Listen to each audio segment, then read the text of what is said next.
What's up everybody? This is Ryan with ExtremeKartz.com.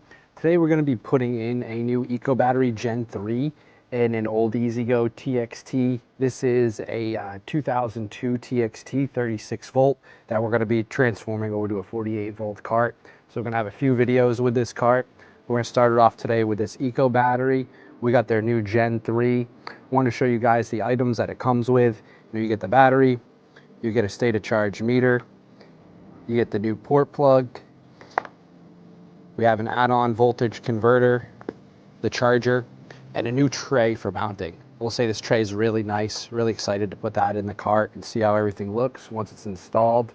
We'll be also doing an eco power video shortly with this cart. So very excited for y'all to see that. Let's get this install going. So the first step in this install would be taking out the lead acid batteries, which I'd already done the other day. But whenever you're working on anything electrical with the cart, make sure if you have a run tow switch, you flip it into tow. This here cuts all the power to the cart. Now, first thing we need to do is take out this old tray. Whoever had this cart before us had already put in this nice aluminum tray. But we're still going to take it out and put the eco battery one in. These come out pretty easily. There are 4 bolts holding this in on each corner. Some at the top and the back side. Should come out pretty straightforward. We'll get it out and show you guys what it looks like. So we got the old tray out and the new tray sort of set in place. I realized here with the new tray, there is a bracket that is not on the original. Now this here is going to require you to lift up the rear body. You're going to have to pull that screw out right there.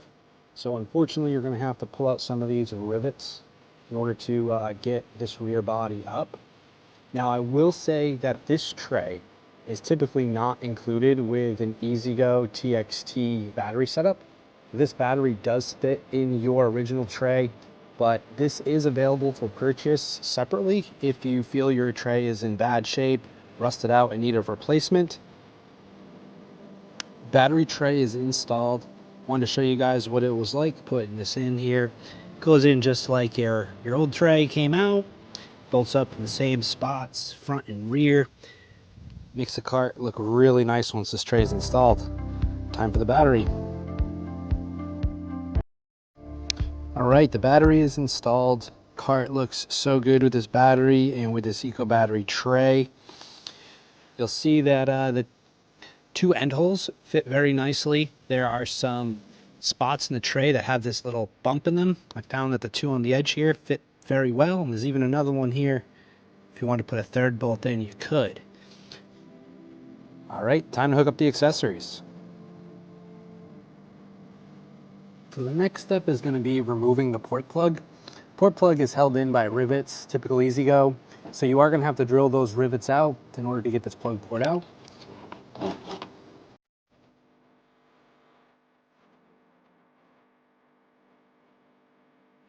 Have a couple cables to disconnect on the other end as well.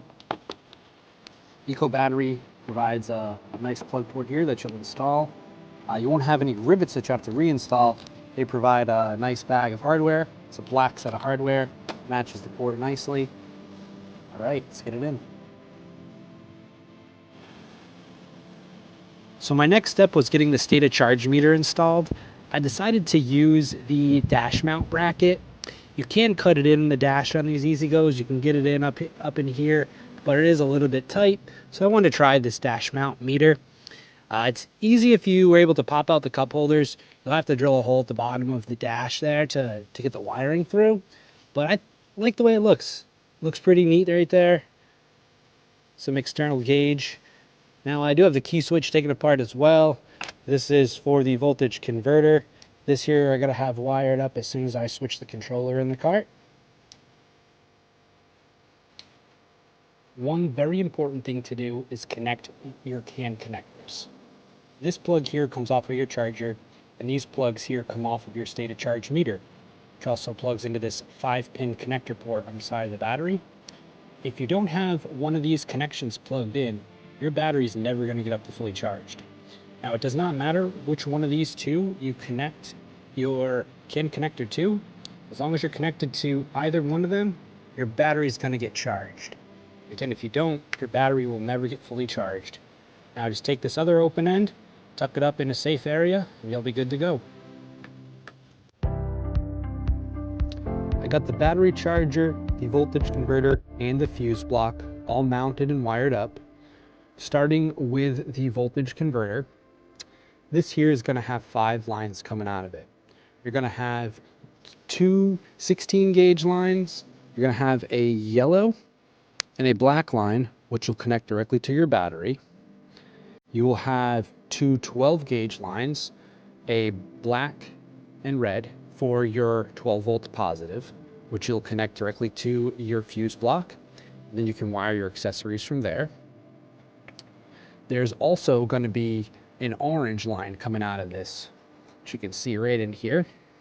This is going to go directly to your key switch.